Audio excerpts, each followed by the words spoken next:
So good afternoon. I'm Brent Roussin, Manitoba's Chief Provincial Public Health Officer. Today there's one new case of COVID-19 to report. Total number of cases is 316. Today's case is a man in his 40s from Southern Health. This does appear to be related to travel. No individuals are currently hospitalized no one in ICU currently. As of this morning, 294 individuals are listed as recovered. There are 15 active cases. We had a little over 400 tests done. We're still compiling some of the test numbers so we can update that tomorrow. So we're continuing to remind Manitobans to stay home if you feel ill, even mildly ill. We know we've all pushed through colds in the past, but right now, as we are trying to move forward, reopening our economy, we need Manitobans to ensure they're staying home when they're ill, not heading to work or school or out in public. Certainly those that are symptomatic for COVID-19 do attend for testing. We want to ensure we're identifying cases early, isolating them, and doing those contact tracing, which is so important to our success. As we continue to reopen, we're going to continue to see cases. We know COVID hasn't gone. We're going to continue to see cases. We need to anticipate seeing cases, but that can't slow our reopening plans. We're going to continue to isolate the cases, contact trace. We're going to limit the community-based transmission. We're going to be watching things like our positive test rate. But we can't be deterred by seeing cases, because we certainly are going to continue to see cases for the near future.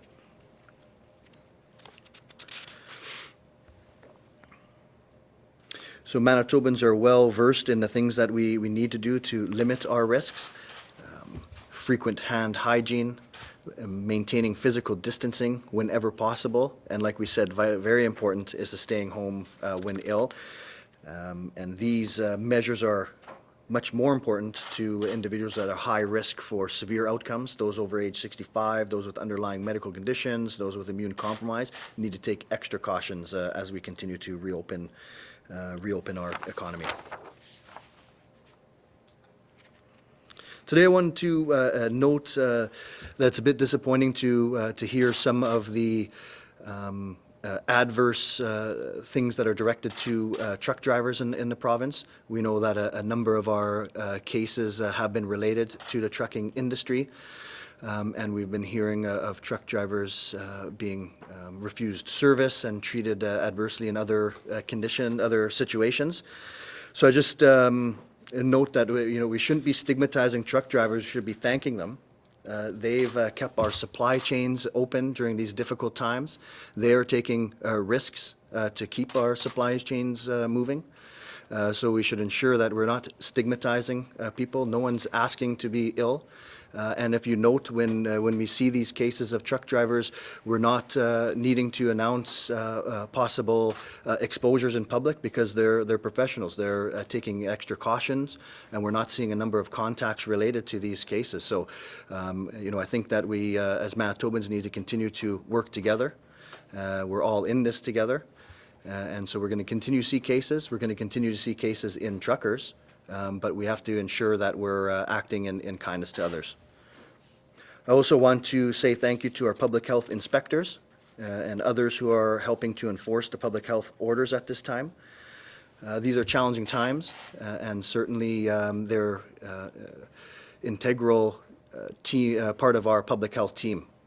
And so they have a very tough job, but their job there is to protect the health of the public. Their primary focus of their job is education and trying to help people comply with these orders. Rarely we've seen fines issued, but for the most part they're there to protect all of us and to help people get in line with our public health orders to keep us all safe. So thanks to our public health inspectors.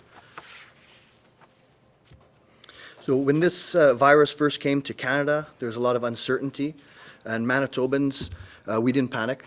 Manitobans didn't give in to fear or to stigma. We searched for and followed credible information. We came together, worked together, and that's what got us to this point right now. So we need to continue to work on the things that got us here. And so stigmatizing people with this illness is not going to get us further. It's going to be an ally to that virus and its transmission. So let's continue to be kind to each other. Let's work together. This is just another example of how we're all in this together. And so I want to thank all Manitobans for their efforts. We're going to continue to reopen our economy. We're watching our numbers very cautiously. But thanks to everyone's work on this, we put us in this position now to continue to move forward. And public health is in full support of the move to reopen our schools, to get kids back in schools. We know that there's much more to this, to health than this virus, and we know how beneficial it is for kids to be back in school. And we have a very a solid plan to be able to do so safely. So. Thanks again to all Manitobans to be putting us in this position, and I'm going to pass it over to Minister Goertzen now. Thank you very much, Dr. Roussin. I want to thank you and your team for the work that you have done through the pandemic generally, but specifically with department officials in the Department of Education. And it's not the reason that I'm here, but I would say thank you for your comments about truck drivers. My father was a long-distance truck driver for many, many years, and it's a tough job. And I appreciate that we need to support everyone, and particularly those who are making sure that our supply chains remain open. So thank you for that in particular. This past week, I had the opportunity to visit schools in Brandon and in Winnipeg, together with my caucus colleagues Andrew Micklefield and Reg Helwer. Manitoba is one of only 3 provinces that have been able to welcome students back into classrooms on a limited basis for this June. And it was really heartening and wonderful to see how excited teachers were to see their students back, and of course how excited students were to be able to come back into the school and provide some closure for this very unusual school year. As Dr. Roussin has said often, and he just said it again, there is more to health than just this virus. And for many children, we know that this has impacted their health in ways that we probably don't entirely even know yet, not being able to be in school and the disruption, the anxiety that may have been caused by that. As a government, we are very pleased that we can move forward with planning to welcome all students back in September. While there are requirements for physical distancing or keeping classes together where that physical distancing requirements can't be met, we believe that our school divisions and schools will be able to work to ensure that in-class learning resumes on a full schedule for the vast majority of Manitoba students. This opportunity is not happening in all provinces. It is happening in Manitoba because Manitobans have done the right things to make it happen. They have done the things to put us into this position, and we need to keep doing the right things. This fall, in addition to measures such as increased hand washing and cleaning, we will stress more than ever that students, teachers, and staff, if you are sick, you need to stay home. You should not come to school. There are 2 months to prepare, so put in place a plan where your child can go if they're not able to go to school, and if you are working, and if they need someone to be with. I am a parent myself, and I know that I have made the mistake in the past of sending my own son to school sometimes when he probably shouldn't have gone to school. We can't do that during a pandemic, and we can't do that anymore. So we need to, all of us, collectively as parents, have that plan in place, because that'll be one of the ways we can ensure that we can keep our kids in school. Because bus capacity may be tested in some areas as less mingling of students happens on buses, we may be asking those parents who can drive their children to school to consider that as the planning at the school division level unfolds. We did have a survey for students and for parents.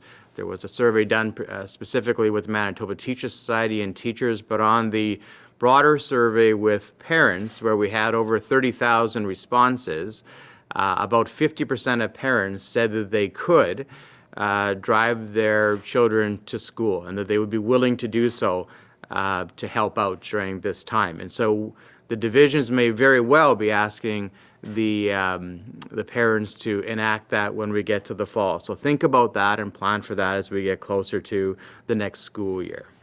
Things will not be exactly as they were last September when students come back to school this September, but we are in a very envious position compared to most places in Canada and many in North America.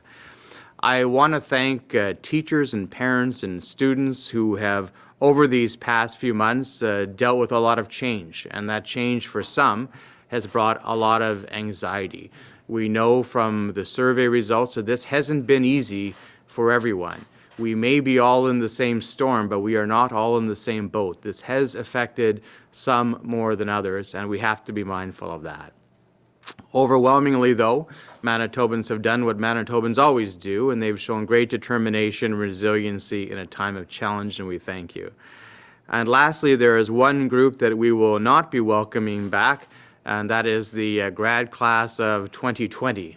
Their year did not go as planned, but their future potential is unlimited, and all Manitobans want to congratulate them on their graduation. We've seen a number of those graduates around the legislature taking pictures. I saw some again this morning on my drive in, and even though the year might be a little disappointing in terms of how it ended, their future has no disappointment in sight. They have unlimited possibilities, and we all stand together with those graduates. The plan, the more detailed plan for the reopening of schools and welcoming our students back is now available, I understand, on manitoba.ca/restoring safe services. So please, for greater detail, you can find it there. But I'm sure that the media who are assembled here today in some number, and we welcome them back, will have questions as well that might also provide some of that detail. Thank you, Minister. As you mentioned, we do have some media in the room. We also still have media on the line. We will continue to go in an orderly fashion. Reporters will have one question and one follow-up. We will start today with Global and Brittany.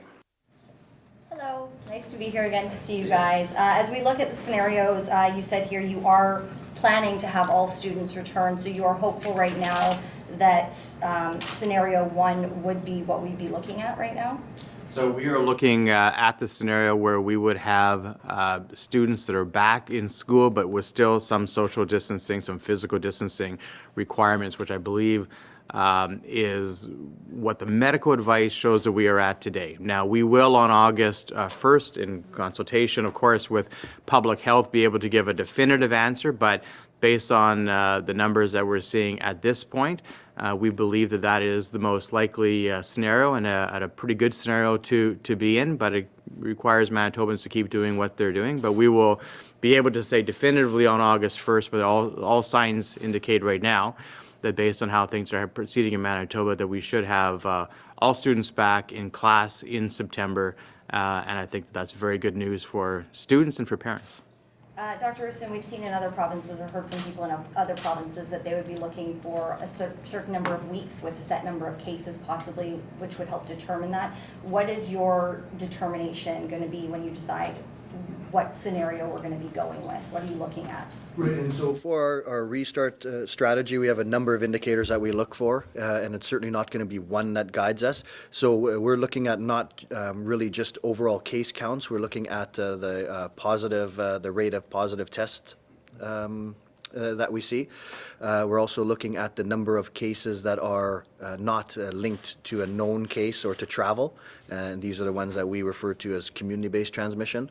We're also going to look at things like the demands on our healthcare system, number of respiratory visits to ERs, bed utilization. So we have a number of indicators. Not one is going to guide us that way, but we're going to look at trends and look at numbers and make some informed decisions based on that. Could you see your plan change once one scenario has already been enacted? Say once we get into September, October, November, if things change, could we move to a different scenario?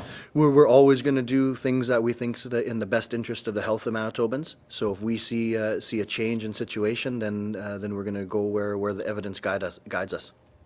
To the phone lines now. We go to the Brandon Sun and Colin. Hi, Colin from the Brandon Sun here. Minister Goertzen, you mentioned that you were touring some schools in Brandon with your colleague Reg Heller. Hoping you could tell me a little more about what you did on your visit to town. So we had the opportunity to visit a couple of the elementary schools, and it was helpful for us to get a sense, particularly talking to teachers, how things had gone for them during that at-home learning phase and what their expectations were for the fall. So both in Winnipeg and in Brandon, both in Brandon East and Brandon West, we had the chance to be able to hear from them directly.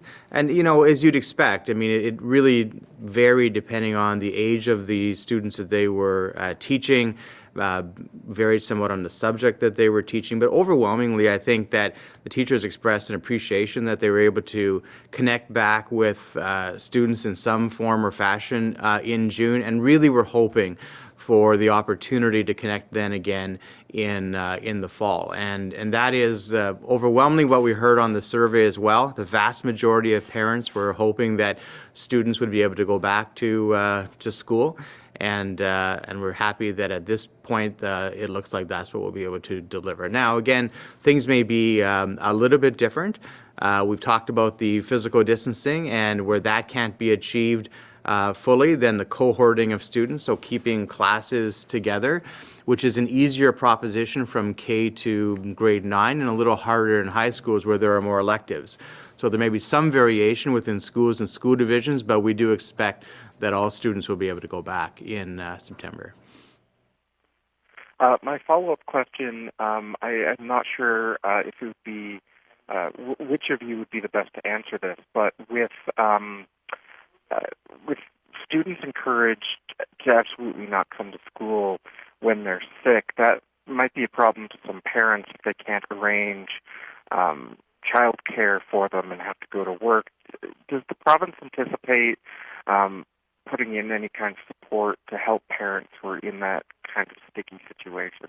So while there have been announcements that have been made when it comes to childcare, and we'll see about the possibility of other announcements, I mean, this is part of the reason why we wanted to provide the plan as soon as we could. And I know that there'll be some who will say we wish the plan could have been released sooner. But the fact is, we had to sort of get a sense both of what the likely scenario was going to be in September, and that means having some more experience with the virus here in Manitoba, and then also working collaboratively with public health, right? Because there is a trade-off between sometimes even what education might want, but to ensure that we're following the right protocols and practices. And so we had a really good working relationship, and we'll continue with public health. But 2 months is some amount of notice to say to those parents, prepare a plan for if your child can't go to school and you are going to work or somewhere else and you don't have a natural place for that child to go, prepare for that. So that is part of what the planning has to entail, and it involves all Manitobans being a part of that, and families included. Back into the room now, CJOB, Diana. Hi, so with regards to some of the classes that might be looking a little more different come the fall, I'm thinking specifically PE class and music, what's that going to look like? I'm imagining PE, there probably won't be any kind of sharing of equipment, kids might not be in close contact, but also for music, are kids going to be singing or using instruments if that's kind of obviously expelling a lot of air in a confined space? What is that going to look like come the fall? So from an education perspective, then I'm sure Dr. Roussin will want to weigh in more from the medical perspective on things like singing and that sort of thing. But from an education perspective, we've said we need to prioritize those core subjects. Math, science, literacy, of course, that those have to be the priority. So where schools are having a difficulty with the spacing elements of this, and if they need to repurpose additional space within the school, whether that's a gymnasium or whether that's a library, they should first of all prioritize those core subjects. So phys ed can certainly happen. and it can certainly go ahead. It'll look different, I'm sure, in terms of that spacing, and in terms of the use of equipment. But from an education perspective, the priorities have to first be on those core subjects. If there is a space challenge, and that won't be the case in every school, but it might be the case in some. And I know Dr. Roussin wants to talk a bit about band and singing and those sort of things. Yeah, and so Public Health has released some guidelines in that regard, and I think that we recognize how important this is. We're continuing to monitor evidence as it comes out to guide us on if that really does pose an increased risk, and working with various the people in that industry to see if we can't come up with ways to safely return that. We know how important that is to many people, and so hopefully over time we can come to ways of getting that back into the schools. Obviously, this is kind of situation dependent, but what do you say to parents who may not feel perfectly safe sending their kids to school? Maybe the child is immunocompromised, maybe the parent is at a higher risk themselves. Will there be an option for learning from home if obviously we're not in scenario 3 for kids who might be a little more at risk perhaps? So the question kind of speaks to two different things. I mean, one is that general level of anxiety that might be felt in society overall when it comes to the pandemic, and that has moved as things have developed with our experience with the virus in Manitoba, and I have seen that certainly as an elected representative, and I talk to many people who feel sometimes that things are moving too fast, and many people who feel that things are moving too slow, and probably even they have different feelings from day to day depending on what they're seeing in other jurisdictions or in Manitoba. So I would say generally for those parents who are feeling nervous about sending children back, quite apart from whether they have somebody who's immune compromised or if the child themselves are, which is a different scenario, that we are following good public health advice. And we've been successful comparatively to other jurisdictions doing that. Manitobans have followed the advice and the results are there. I often say to those who ask me, think of another place in Canada or maybe North America that you'd rather be dealing with COVID than Manitoba, and I don't think there are many that immediately pop up into mind. So that's on the general question of those who are feeling anxiety, that we've gotten good advice, we're doing well, and we need to continue to trust those who are giving the advice. Where there are children who are immune compromised or there are other things that are happening in their families, absolutely they would be looking to have other sort of provisions for them. Some of that might be centralized within the department itself, whether that's providing course material more centralized so that can be distributed within or throughout the education system, recognizing it might be difficult for teachers clearly to do both on a significant basis, but there will be some of that, right, where there'll be some at-home learning, because there will be more kids who are staying home because they are feeling sick or because they have an underlying health condition. From the Winnipeg Sun, Scott.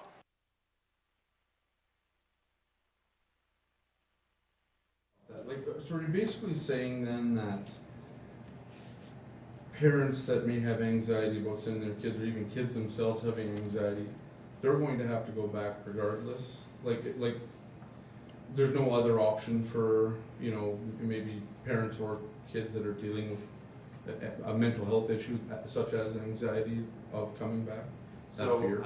Yeah, thanks for the question, Scott. So we are reopening schools with the expectation that students who can go back to school will go back to school.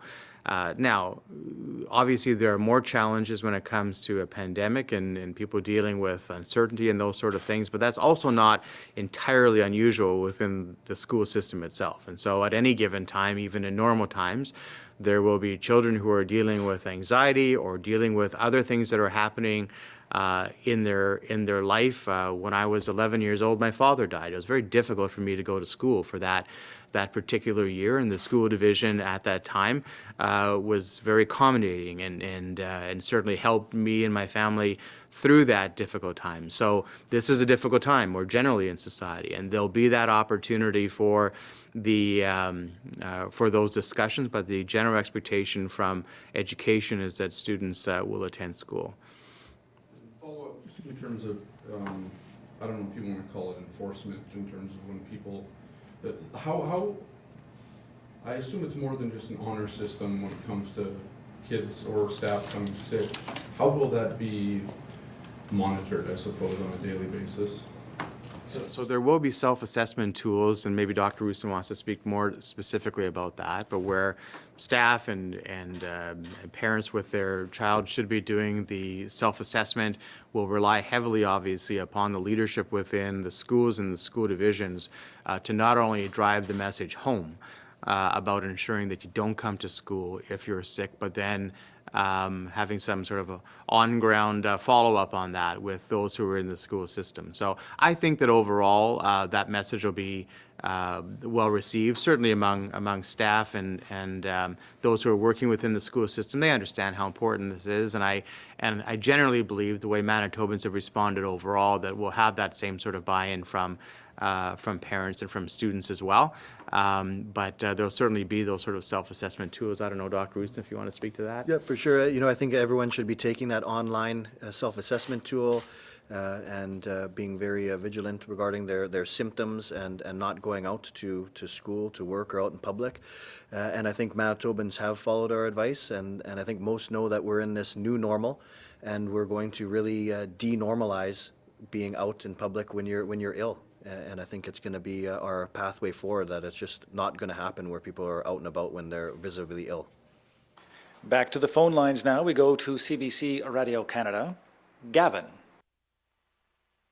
Hi, Gavin from Radio Canada. I guess this is a question for the minister. Should it be the case that at the beginning of the school year, bus transport is limited to one student per seat? Certain school divisions, like the DSFN, have very big transport budgets because they cover such large areas. This can basically double their transport expenses. Is there any sort of planning for extra funding for transport specifically on the part of the government? So there's no question, and thank you for the question, Gavin. There's no question that there'll be some additional costs that will be incurred, whether that's cleaning supplies or transportation, as you mentioned, maybe one that's significant. I think that that'll be something that we'll be able to determine as we get closer to fall, and each of the school divisions, I'm sure, will be connecting with parents and having those discussions about where other transportation can be provided from the parents, and that might then provide a clear understanding of those costs. But we did say in spring to the school divisions, when the schools were closed down, that they should accumulate those savings, because there was going to be savings, because busing, of course, stopped when students weren't going to school, and they should keep those savings, and they have, and they are, of course, going to be able to use the savings that they had from the spring in the fall. So whether that'll be an exact trade-off for everybody, I don't know, but it'll certainly be a significant mitigation, because school divisions overall, I think, took that direction quite seriously, and of course there were significant savings with teaching not happening in the schools, and so they'll now be able to use those savings for the additional costs that will happen in the fall. My follow-up is for Dr. Roussin. As you well know, teenagers or high school students will often, congregate in the halls when they have a spare period. They'll hang out during lunch hours. What sort of planning or measures is the province recommending to limit the amount of contact that could potentially happen during these downtimes for these students over at school? Yeah, and so public health, again, we talk about these, the overall guidance for protecting ourselves from this, hand hygiene, certainly staying home when you're ill, and physical distancing. And so these are the recommendations by public health, and so we leave it to businesses, to various departments to find ways to best implement that. And so things like staggered lunches is one consideration for it. Doing whatever they can to avoid these large groupings in the halls. Working to cohort students. And so there's a lot of ways to try to implement this. I think people right at the ground level are best to make those kind of decisions. So we'll give the broad advice and can certainly be there to provide further advice if necessary. Back into the room now for CBC Manitoba, Jill. Hi there. I'm wondering, Dr. Roussin, if you could speak to this. How will a positive case be dealt with in a school? If a positive case is found in a school, is the school closed? What happens? So, like I said, is that this virus isn't going away, and so we need to expect positive cases, and we sure might see positive cases in school, and so we need to be able to live with this virus, and so a lot of these measures in place are really to protect against just that. We want to limit the chances of getting that positive case in school, but by cohorting students, by having the physical distancing, all these measures here are going to limit significant spread within that school or significant number of contacts. So it's unlikely that we'll need to take measures from a single case to close a school, but we will do the typical contact investigation. And if all the typical measures are in place that we're recommending, then we might have quite limited number of contacts. And so public health will advise them to self-isolate for 14 days, and we'll continue to follow everyone else. So these measures in place are in a way to limit the chances of needing a widespread shutdown should we see a case. Just to follow up on what was mentioned before about students with suppressed or immune systems or who are compromised or perhaps have a vulnerable parent or family member at home, what is your advice to them come the fall? What should they be thinking about? Yeah, and I think that for children right now, we know they're vastly underrepresented in the COVID cases. We know they're not quite as a risk of being cases as adults. Certainly, we do see cases, and rarely we see some severe outcomes, but it's very rare compared to adults. And with kids with underlying medical conditions, immune compromise, they are just at risk every year of the flu and other respiratory illnesses too. So this necessarily isn't all that different than that. So taking in all the typical precautions that we talk about, hand hygiene, physical distancing, but I think that seeing the level of transmission of this virus right now, knowing we need to find ways of dealing with this virus, with living with it, we would still say that most of those kids, in consultation with their healthcare providers, should be able to return to the classroom. From the Canadian Press, Steve.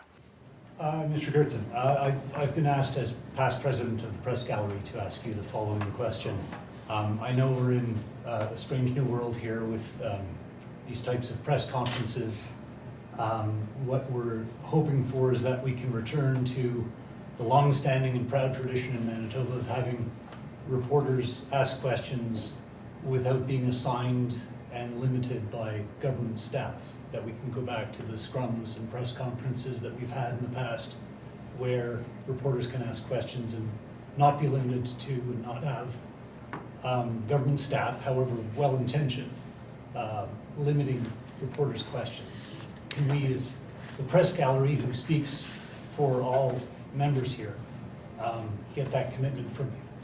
So first of all, Steve, it's good to see you, and I'm glad that you're here asking questions. And I know that you, as a senior member of the reporting staff in Manitoba, that this will be probably a time that you haven't gone through either. And so all of us are sort of going through unprecedented times, and I think that every decision that's being made, whether that is a decision on how media availabilities are being held or how schools are opening, are really being done with the best advice that we have in terms of how do we make sure that everybody stays safe and how do we make sure that everybody is in a good position to remain healthy. Now, you will have, I'm sure, and you've expressed some of those, some concerns maybe that things aren't going as fast as you would like, or maybe that how it's proceeding isn't exactly as you would like. And I know that you'll continue to have those discussions with the press folks in government. I think today is a good step to see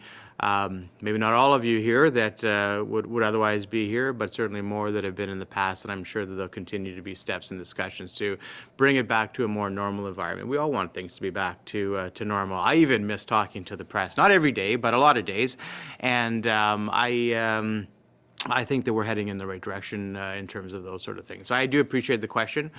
A free and open press is an important part of any democratic society, and I think this is a good step to getting us back to a more normal environment. Our concern is that we don't get back to the normal environment. My follow-up question is for Dr. Roussin about busing, or maybe this is for Mr. Goertzen. Given the guidelines for physical distancing on buses, school divisions currently have limits such as, we'll bus your kids if they're X number of kilometers from the school. With these new guidelines, do you foresee schools having to expand that number, bus fewer kids to accommodate the guidelines? It is probably the biggest challenge, Steve, and I think that it's probably the one that department officials and public health sort of wrestled with the most in terms of how do we ensure that we get the kids to the school, right? Because you are in that confined space. And I think that we landed in a place that is at least reasonable to begin with, and we'll see how things sort of proceed. But it's going to be the biggest challenge, and I think it's why I sort of emphasized in my opening comments, we will probably rely, well, not probably, we will rely heavily on parents who are able to bring their kids to school to do that. And that, I think, will alleviate a lot of the pressure. It's difficult to know how much of that pressure will be alleviated until we get a little more granular and a little deeper into where those parents are that are able to do that driving and how that affects, the divisions. Is it primarily in Winnipeg? Is it more in rural Manitoba, which would obviously be more impactful? And as the divisions start to do that planning and have those discussions with parents, I think we'll have a better understanding. But there's no question we're going to rely more on parents to bring students to school. Is that inconvenient? Yeah, as a parent, it's a little inconvenient. One thing I've learned about the pandemic is it's inconvenient for everybody in a lot of different ways. And so that is a challenge, but I was really encouraged to see the survey result where 50% of the parents who responded on that survey said that they could do that. And so that is encouraging, and but it will be a challenge for sure. I don't want to underestimate that. From CTV, Michelle. I'm wondering about how recess will be handled, especially because K to 8, under the second phase, the priority is on the kids coming to school 5 days a week. So how is that going to be managed? Will it be staggered? Because when kids are out on the playground, obviously it's probably harder to manage them all outside at the same time, keeping them 2 meters apart. Yeah, and so we may look at staggered recess for sure in terms of the planning, and that's certainly something that schools and school divisions may be looking at. This is more in the doctor's purview, but certainly having watched his press conferences, like many Manitobans have, I think he would say that the outside risk of the transmission of the virus is less than sustained contact indoors. And so I think we would have somewhat less concern about the outside contact, which is where recess is primarily done, even in Manitoba winters. But certainly a staggered recess might be something that school divisions, schools come back and look at. Yeah, and I think we have to be able to know that we'll never be at a zero risk situation, that outdoors certainly is a much lower risk, and a lot of benefit from interaction between kids. And a lot of these kids will be interacting with each other outside of school. They might be in sports that are allowed to happen now, where they have some more close contact. So I think it's all about reducing risk, and it's that balance. So certainly indoors, we want to do that physical distancing whenever possible, cohorting if we can't really, outdoors much less risky. But we know that there's going to be a lot of contact and interaction outside of school as well with these kids. I have other questions, but since you mentioned school sports, how will that work? Will students be allowed to play school sports, like playing kids from other schools, like the leagues going on? Has that been considered? So there has been protocol that's been put out in terms of sports play and league play. Some of that will be determined on, the ability to do busing, but there are protocols that exist when it comes to sports as it exists now. Yeah. So public health has provided, advice on that. We've also relied on the people who know those sports the best to come up with policies to reduce the likelihood of transmission. And again, it's that balance. We know that there's so much benefit from physical activity and these type of interactions. And right now we see very little circulation of this virus. And we know that especially outdoors, much less risk of transmitting that virus. From the phone lines, City TV, Jonas. Good afternoon, Dr. Roussin. This one is for you, just kind of on our, our three scenarios. The scenario 1 case, where things operate pretty much near normal for K to 12. Given our numbers now, if things stay solid, is that what you're anticipating we're going to open under for sure? So, I think that we're going to continue to follow our numbers for the next month and see where we're at. Certainly our numbers have been favorable. And Manitobans have put us in this position to get our kids back in school, which is important. What that'll exactly look like, we're still going to have some time to decide on that. So right now, I think that we're looking at still having some sort of physical distancing that's available on there, but we know that this is going to be our first fall, our first respiratory virus season with COVID coming back. And so we know for sure we're going to see an increase in respiratory viruses like we do every single year, not to mention the influenza. And this is going to be plus or minus COVID. So we're going to need to be cautious still this fall. But after saying all that, we've put ourselves in a really good position to get our kids back safely, just with some precautions. And just a follow-up for Minister Goertzen, for teachers that we heard some concerns, I guess, about them losing PD days, able to make that up. Your discussions with the union, you're confident everyone's pleased with this or happy at least? Well, I don't know if everybody is ever happy about anything, so I don't think I want to oversell that.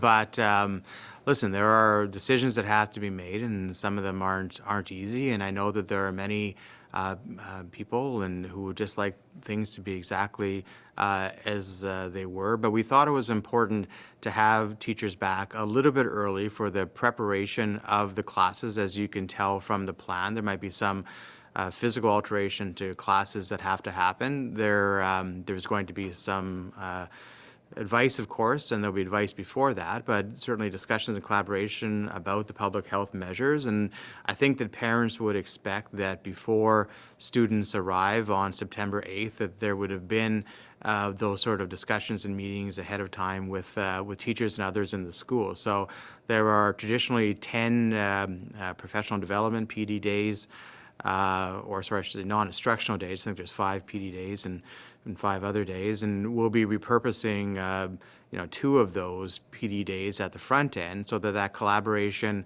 can happen. Then there's 1 non-instructional day that is repurposed for a total of 3 days. So is it exactly the way teachers might have hoped it to be? No, but I don't think that any of us feel that things are exactly the way we were hoping things would be if we would have talked to each other a year ago. The pandemic has caused things to be different and in some ways inconvenient, but I think it's a modest inconvenience to ensure that the teachers have that opportunity to prepare for students, and the students and parents can feel confident when they arrive on September 8th that that planning has been done. From the Winnipeg Free Press, Maggie. Dr. Roussin, I wanted to ask you, I think this term cohorting is going to be our new buzzword, but can you define it and tell us what number a cohort, sort of what the scale is? Yeah, and so cohorts are just separate groups of individuals, and so when we're talking about our response to, say, the pandemic, when we look at large groups, there's 3 things about large groups that we focus on. So the larger a group, the more likely somebody in that group may have an illness. The larger the group, the more likely that person could pass it to more than one person. And then the larger the group, the much more difficult it is to contact trace should a case show up. So those are the reasons why we try to limit group sizes. And so the cohort sizes, we know that if we do see a case, say within a school, and that cohorting has been successful, then we're going to be really limiting the potential spread within that cohort, not the entire school. We could really focus on that. So as far as schools go, we don't have a specific number for that. It's going to be up to the school to find out what works best for them, but it typically be that class size. The smaller the number, the better. But right now we have indoor group sizes up to 50s in those cohorts, but that's the reasoning behind having cohorts. And Minister Goertzen, I wanted to ask you about, we know that there's very big likelihood there is going to be a second phase. What is your advice to teachers knowing this going into the fall with an initial, return to class? Yeah, so thanks, Maggie. I'm sort of reluctant to speculate on what we know about the virus, and certainly you can look at past experiences and sort of speculate on a second wave. But I think that we're wise while we're preparing for the fall and preparing for different scenarios to also recognize that we don't know everything. And but what we do know is that following the public health advice till this point has put Manitobans in a really good position compared to most other places in Canada, and I would say most other places in North America. And if following that advice to this date has put us in a good position, then I think that following the advice going forward should also keep us in a good position. So I would say to teachers and others who might have concerns or anxiety about what the fall might look like, I think it's probably good for all of us to prepare for things in the fall, but not to look too far ahead and to run too many different scenarios through our head, because that's not good for our own sort of personal mental health. But to follow the advice that continues to come from Dr. Roussin and others in public health, and that has served us well so far, and I think it'll continue to serve us well in the future. Can we also address assemblies? Because I know that's a huge part of the school day, the school year. What is going to happen there? I think that the advice will be to minimize assemblies as much as possible. I mean, it would be difficult to, it's not really an assembly if you're just bringing your class, right, to it. So I think the advice will be to minimize those assemblies. So that'll look a little bit different. And those who are coming into the school, that'll be a little bit more controlled for sure. And so we'll see that as a bit of a change. We are running short on time. We have time to take one more call from the phone lines before we throw it open into the room. So one question from the phone lines. Go ahead.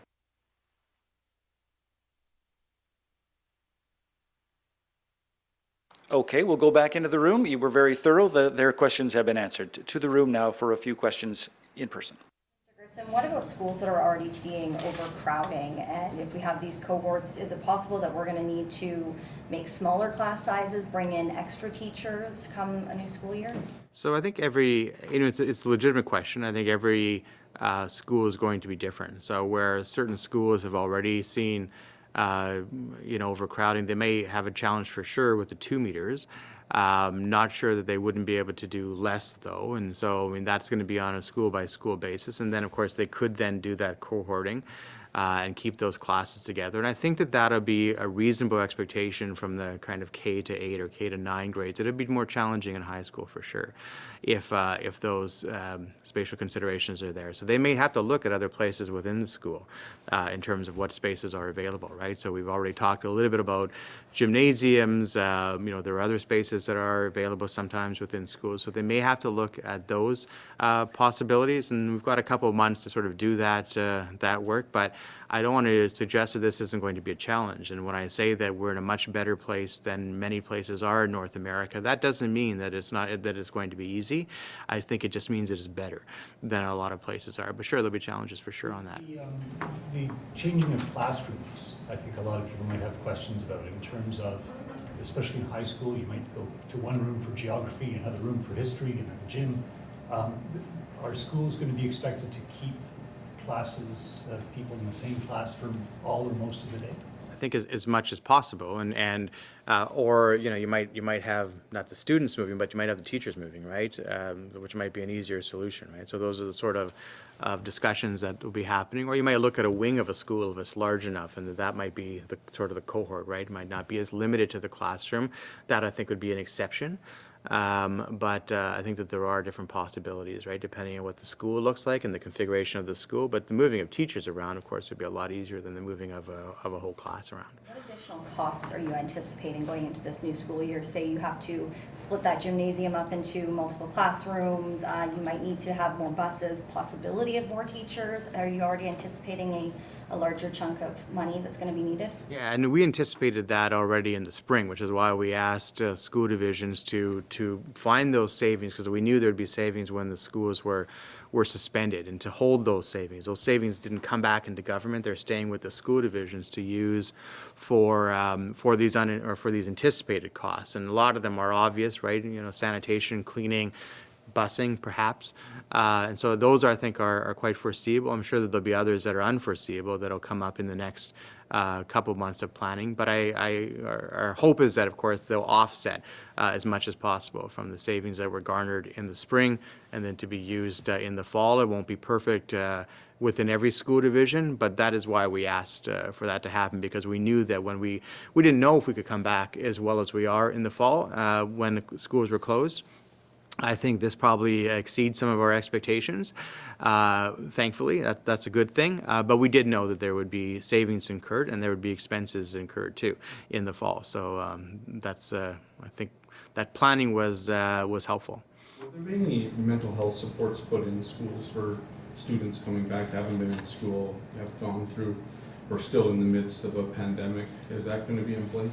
So it's a really important question, and there's a lot of unanticipated things about the pandemic. Now, the mental health impact, you could say, is easily anticipated because kids have gone through a lot, but it's hard to know how that really impacts them, right, in terms of coming back into the classroom. So the province has, through the Department of Health and together with Education, previously announced some different programs back in the spring. I know a lot of things have changed since the spring, and we continue to have discussions with other organizations who we've had partnerships with in the past, including Sheldon Kennedy's organization, and we're continuing to look for those additional partnerships, and we might have more to say about that in the relatively near future. It's a good question. Can we just take maybe a couple more and then we'll wrap it up? Is it likely that we're not going to be seeing some of these other activities return? We see school dances, if we're not seeing assemblies, all of these kind of extras. Is that something that is just kind of off the table for a while? I would be reluctant to say that things are off the table, right? I mean, it is difficult to make predictions. I know that when we announced the closure of the schools back in March, overwhelmingly, the emails that were coming into the department were parents who were very concerned and who were very worried. In fact, there was a lot of people who were worried about that additional week, and we wanted that week for there to be planning for the at-home learning. But we got media questions, we got many emails from parents saying we shouldn't have that additional week. And in fact, by the end of that week, I think we probably had 30% attendance of students who were actually going to class because there was that kind of concern at that time. And now fast forward to the survey that we just put out, and I think about 70% of parents, 70 to 75, were very comfortable with their students going back. So we've seen a significant change as we've learned about the virus and as people have come to understand, what, as Dr. Roussin says, living with the virus means. And so I don't know if I would have predicted where we are today, even 4 months ago. So I'm very reluctant to make predictions of where we might be 4 months from now, other than I tend to try to be optimistic, and I feel that we have reason to be optimistic in Manitoba. Course offerings in high school, especially for electives, are there certain ones that may not be available next year? I mean, that will be the biggest challenge in the high school side, where you have, now not every high school has as many electives as others, but certainly when you have electives, cohorting becomes the challenge, right? And that is where, we're fairly confident on that K-8, K-9, area, but as you get into those last 3 years where there are substantially more electives, that is going to be a significant challenge. And it won't be the same in every school, again, both because of spacing, but also because not every school has the same amount of electives in high school. But we recognize that that's going to be a challenge. Some of that's going to have to be worked out through the schools and school divisions in the summer, but you do hit upon a point that it is probably, together with busing, those are probably the two areas that are the most complex to figure out. How can we expect an announcement on August 1st about what scenario we're in? Will we be holding a press conference, or? Well, you don't want me to put it out on Twitter, do you? Yeah, I would expect that there'll be a press conference at that point, probably together with Dr. Roussin. Okay, thanks, everybody. Thank you.